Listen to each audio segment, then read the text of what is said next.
दोस्तों आज की इस वीडियो में हम ये बात करेंगे कि बजट जो पेश हुआ है उसमें क्या महंगा हुआ है, क्या सस्ता हुआ है और बाज़ार पर, स्टॉक मार्केट पर उसका क्या असर पड़ सकता है और आज स्टॉक मार्केट क्यों क्रैश हो गया था, क्या वजह थी। ऐसी कौन सी खबर आ गई थी जिसे सुनते ही मार्केट में एकदम से 300 पॉइंट की निफ्टी 50 में गिरावट आ गई थी। दोस्तों और बहुत सी चीज़ें जानेंगे कि हमें आगे मार्केट में क्या करना चाहिए और स्टॉक मार्केट से रिलेटेड क्या क्या न्यूज़ें आई हैं। तमाम बातें आपको तफसील से बताएंगे। आपसे रिक्वेस्ट है कि इस वीडियो को पूरा आखिर तक ज़रूर देखें ताकि आपको पूरी बात अच्छी तरह से समझ में आ सके। तो चलिए शुरू करते हैं। दोस्तों जैसा कि आप यहाँ पर देख सकते हैं लिखा हुआ है बजट 2024 और आगे यहाँ पर पूरी खबर लिखी हुई है। वित्त मंत्री निर्मला सीतारमण जैसे ही सदन में मोदी सरकार के तीसरे कार्यकाल का पहला बजट पेश करने गई, शेयर बाज़ार में सुनामी आ गई। सेंसेक्स 1500 अंक गोता लगा गया, यानी कि नीचे गिर गया। और फिर इस गिरावट के पीछे क्या वजह थी, ऐसा क्या हुआ कि निफ्टी भी धड़ाम से गिर गया और 435 अंकों की गिरावट देखने को मिली। ये तो मैंने भी नहीं देखा है, बहुत बड़ी गिरावट है। और ये इंडेक्स फिसल कर 24,074 पर आ गया था। हालांकि बाद में बाज़ार संभल गया और सेंसेक्स में मामूली 73 अंकों की गिरावट के साथ 80,429 पर बंद हो गया। ये बहुत अच्छी बात है।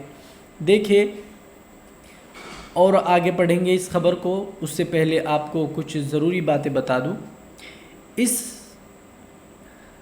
बजट के अंदर सबसे बड़ी चीज़ जो हुई है वो है सोना चांदी सस्ता हो गया है। यानी कि जो पहले लोग सऊदी और दीगर ममालिक से सोना लाकर इंडिया में बेचा करते थे या फिर ब्लैक तरीके से किसी भी तरह से लाते थे तो उन्हें 5-10% की छूट मिलती थी।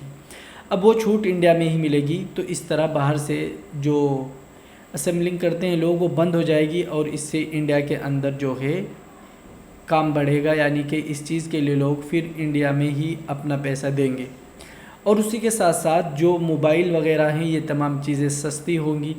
और फिर उसी के साथ साथ सड़कों के लिए बहुत अच्छे काम किए जाएंगे। रेलवे के लिए बहुत अच्छा बजट पेश किया गया है और उसी के साथ साथ जो केमिकल फर्टिलाइज़र है यानी कि किसानों के लिए भी बहुत कुछ किया गया है।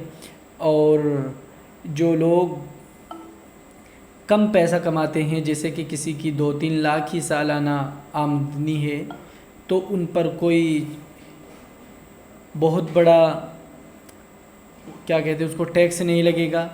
जब उनके पास 7 लाख हो जाएंगे, 3 के बाद 7 के बीच में 4 में उनके ऊपर टैक्स लगेगा। और भी बहुत सी चीज़ें हुई हैं। और जो किसान स्टॉक फर्टिलाइज़र हैं उनमें आज आपको कुछ ज़्यादा कुछ देखने को तो नहीं मिला। उसकी वजह क्या थी कि पहले न्यूज़ ये आई थी कि फर्टिलाइज़र स्टॉक्स में जीएसटी घटाई जा सकती है, लेकिन ऐसा नहीं हुआ। तो इसी वजह से वो स्टॉक ज़्यादा ऊपर नहीं भाग पाए और ना उनमें कुछ ख़ास देखने को मिला। इंफ्रास्ट्रक्चर जो कि इरकॉन है स्टॉक्स, उसमें बहुत ज़्यादा आज बिकवाली देखने को मिली। तो देखिए अभी क्या करना है। देखिए जैसा आज मार्केट था और जैसा ये बजट पेश हुआ है तो लोगों को उम्मीद थी कि मार्केट गिरना चाहिए। बड़े बड़े इन्वेस्टर या जो बड़े बड़े इस बारे में बात करने वाले लोग हैं, जो इसके बहुत ही ज़्यादा एक्सपर्ट है, वो कह रहे हैं कि मार्केट को गिरना चाहिए था। ये सिर्फ पैसे की ताकत है कि जो मार्केट को गिरने से बचा लिया गया और फिर मार्केट रिकवर हो गई। दोस्तों ऐसे में हम क्या कर सकते हैं? ऐसे में हमको ये करना है कि फ़िलहाल अभी कोई नई इन्वेस्टमेंट ना करे। कोई ना कोई बात ज़रूर बीच में अड़ेगी। अभी सबको मालूम था बजट पे सरकार अपना बजट पेश करेगी तो कुछ ना कुछ दिक्कत आ सकती है, मार्केट गिर सकता है। इसलिए जानबूझकर मार्केट नहीं गिराया गया ताकि जो आम आदमी है वो दूर हो गए थे। पहले ही 5-6 दिन से हमने वीडियोस भी बनाए थे और लोगों ने भी वीडियो बनाए थे। लेकिन आप देखेंगे जैसे कि यूएसए में इलेक्शन है और तरह तरह की चीज़ें हो रही है, फ़लस्तीन इसराइल का है, इस तरह की कोई न्यूज़ आकर हो सकता है मार्केट क्रैश हो जाए, यानी कि मार्केट में गिरावट देखने को मिले और मार्केट बहुत हाई पर भी पहुंच गया है, तो अब ज़रूरी है उसके लिए नीचे आना, ताकि फिर से स्टॉक्स जो ज़्यादा महंगे हो गए हैं वो सस्ते हो जाए और फिर से उनमें मौका मिल जाए दोबारा से एंट्री लेने का। तो चलिए आगे पढ़ते हैं कि क्या क्या हुआ आज मार्केट में, क्यों और कौन कौन सी चीज़ें लागू की गई जिसकी वजह से मार्केट इतना ज़्यादा गिर गया था। देखिए, फ्यूचर और एंड ऑक्शन ट्रेडिंग। फ्यूचर और एंड ऑक्शन क्या कहते हैं? फ्यूचर उसको बोलते हैं किसी स्टॉक का हमने फ्यूचर ख़रीद लिया कि आज हमने इसको 5 रुपये पे ख़रीदा, अगर कल इसका ये जो CEPE है अगर वो कल 20 रुपये हो गया तो 15 रुपये हमें मिलेंगे। और फिर ऑक्शन ट्रेडिंग क्या होती है? बैंक निफ्टी या फिर CEPE जो आप इंट्राडे में या फिर निफ्टी वगैरह में इंडेक्स में करते हैं उसको बोलते हैं ऑक्शन ट्रेडिंग। या फिर आपने किसी उसका ऑक्शन ख़रीद लिया स्टॉक्स का, तो उसके बारे में ये न्यूज़ है। वित्त मंत्री निर्मला सीतारमण ने इस बजट में STT future auction trading tax में बढ़ोतरी कर दी है। बढ़ोतरी बहुत अच्छा हुआ इसमें हो गई, लोग बहुत ज़्यादा इसके पीछे भाग रहे थे, इन्वेस्टमेंट करना छोड़ दिया है लोगों ने, बहुत कम कर रहे हैं और इसी वजह से स्टॉक्स अब इतने नहीं बढ़ रहे। नहीं तो पहले स्टॉक्स जो कभी 100 रुपये के हुआ करते थे वो अब लाख के, 20 लाख, 10,000, 20,000 इस तरह उनके वो क्या कहते हैं प्राइस हो चुके हैं। लेकिन अब जो स्टॉक्स हम देख रहे थे 2-2.5 साल पहले थे, अब भी वो इतने में ही है। सिर्फ 2-3 स्टॉक ऐसे हैं जो डबल हुए हैं या अच्छी तरह बढ़े हैं। ये उसकी वजह क्या है? फ्यूचर, लोग फ्यूचर और ऑक्शन ट्रेडिंग में ज़्यादा बढ़ रहे हैं, जिसका ये 2% से 1% क्रमश किया गया है, यानी कि बढ़ा दिया है, जिसका असर भारतीय शेयर बाज़ार में देखने को मिला।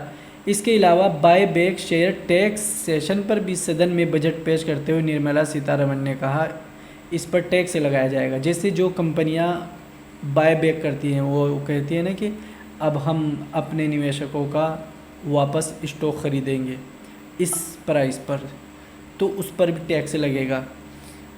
तो ये तो सही है, इसमें कोई दिक्कत नहीं है। विनिवेश पर खामोशी। लोगों को ये उम्मीद थी कि सरकार इस वित्तीय वर्ष में Mazagon dock limited, GRSE, IDB बैंकों में का कोई लक्ष्य निर्धारित करेगी या कोई बड़ी घोषणा होगी, लेकिन ऐसा नहीं हुआ और इसका असर बाज़ार में देखने को मिला। बजट के दौरान ही इन कंपनियों के शेयर गोता लगाने लगे और इनमें 8% तक गिरावट आ गई। विनिवेश, ये बजट उनके लिए, ये न्यूज़ उनके लिए है जो बैंक वगैरह में स्टॉक्स ख़रीदते हैं। और इनकम टैक्स में कोई बदलाव नहीं हुआ। टैक्स अदा करने इस वजह से भी स्टॉक मार्केट में थोड़ी दिक्कत आई। टैक्स अदा करने वाले लोगों को इस बजट से बहुत उम्मीद थी। ये कयास लगाए जा रहे थे कि इनकम टैक्स स्लैब में कुछ और ज़्यादा छूट देखने को मिलेगी, मतलब यही है इन लोगों का। लेकिन इसमें ज़्यादा छूट नहीं मिली। जो 5 लाख थे उसको 7 लाख करने के अलावा कोई बड़ा बदलाव नहीं किया। PSU जो है इनकी जो सरकारी कंपनियां हैं, बैंक्स वगैरह हैं, उनमें कुछ ज़्यादा कोई उनके बारे में ऐलान नहीं हुआ। जैसे रक्षा, रेलवे, PSU, मल्टीबैगर क्षेत्रों में बिकवाली का दबाव देखने को नहीं मिला क्योंकि इन सेक्टर से जुड़ा कोई ऐलान हुआ ही नहीं। रेल विकास निगम लिमिटेड समेत कई कंपनियों के शेयर में गिरावट देखने को मिली, यानी कि इन कंपनियों के स्टॉक्स में थोड़ी बहुत गिरावट तो देखने को मिली, इनके बारे में कोई बड़ी घोषणा भी नहीं हुई, इस वजह से स्टॉक गिरे भी नहीं। देखिए, सबसे बड़ी उम्मीदें किससे थी ज़्यादा लोगों को कि हाईवेज़ बहुत ज़्यादा बढ़ेंगे और केमिकल फर्टिलाइज़र से GST ख़त्म होगी, तो ये 2-3 चीज़ें थी। और फिर उसी के साथ PSU बैंक हैं जो उनके ऊपर भी कुछ होगा, लेकिन ऐसा नहीं हुआ। और फिर टैक्स वगैरह, यानी कि जो लोग टैक्स देते हैं, और फिर शेयर मार्केट को लेकर ही टैक्स, लोग इससे कुछ पीछे हट सकते हैं मार्केट से कि अब टैक्स ज़्यादा लगेगा, तो अगर मार्केट से लोग पीछे हटेंगे तो इससे दिक्कत आएगी। तो इसीलिए आपको मार्केट में गिरावट देखने को मिली, ये वजह थी। अब मैं कोशिश करूँगा जिन जिन सेक्टर्स में काम किया है हमारी ताई जी सीतारमण ने, उनसे मिले जुले जो स्टॉक्स हैं यानी कि जो उनसे मेल खाते हैं स्टॉक, हम उन स्टॉक्स को आपके सामने कल लेकर आएंगे। मेरे पास मौजूद भी थे लेकिन मैं आज नहीं बना सका, पहले सोचा कि क्या होता है कल देख लिया जाए, उसके बाद ही कुछ सोचेंगे। तो इसलिए इस चीज़ का ध्यान रखें कि बजट में आम लोगों का ज़्यादा ध्यान रखा गया है, और ये बजट एक सरकार का नहीं है, 3 सरकार का है।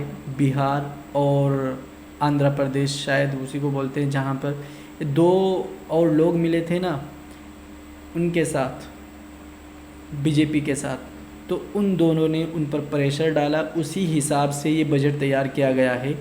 और कमाल की बात यह है कि इसमें गरीब लोगों का ज़्यादा ध्यान रखा गया है। ये बात बिल्कुल सच है, इसमें कोई दो राय नहीं है। और लोगों का ये कहना है कि अगर पीएम मोदी नहीं, अगर ये सरकार इस बजट को पहले पेश कर देती तो जो इलेक्शन के रिज़ल्ट है वो कांग्रेस के हक़ में आते, यानी कि बहुत अच्छी तरह कांग्रेस उभर सकती थी। कई तरह की खबरें आ रही है, आप यहाँ पर देख भी सकते हैं। बिहार को मिले विशेष पैकेज को क्यों झुनझुना बता रहे हैं राबड़ी तेजी से। पेपर लीक को रोकने की तैयारी, बिहार में देश सरकार ला रही नया कानून। और भी कई खबरें आई हैं। प्रॉपर्टी बेचने पर अब झटका लगेगा। बजट में आंध्र प्रदेश को स्पेशल जगह मिली है। बजट के दिन 2 आईपीओ लॉन्च हुए।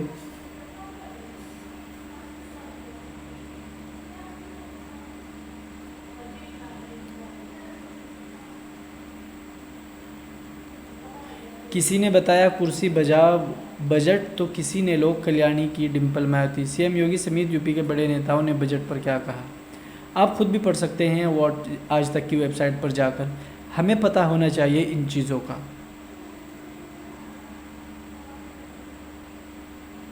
देखो लिखा हुआ है, स्टॉक मार्केट पहले भर कर टूटा, अब आई हरियाली, बजट के झटके से उभरा शेयर बाजार। यानी से अब कोई टेंशन तो नहीं है, लेकिन देखिए मार्केट जैसा कि ऊपर चला गया है, तो मैं तो ये कहूँगा कि आप अगर कर नहीं सकते ट्रेड तो ना करें, अगर रुक सकते हैं तो रुक जाए, अगर नहीं रुक सकते आपको करना ही है तो अच्छे स्टॉक्स में करें।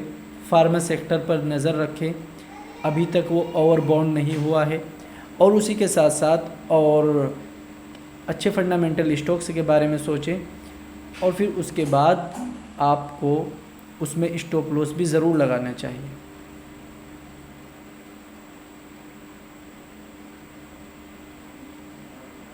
तो ठीक है दोस्तों, आज की वीडियो में इतना। उम्मीद करते हैं आपको बजट से जुड़ी कई न्यूज़ें देखने को और सुनने को मिली होंगी और आपकी समझ में भी आ गया होगा। आज की वीडियो में इतना ही, कल मिलेंगे बजट से मिले जुले स्टॉक्स के बारे में बात करते हुए आपके साथ। आप अगर हमसे जुड़ना चाहते हैं व्हाट्सएप पर तो आप हमारे लिंक से अपना अकाउंट ओपन करिए, आपको हमारा नंबर मिल जाएगा डिस्क्रिप्शन में भी और कमेंट बॉक्स में भी। अस्सलाम वालेकुम।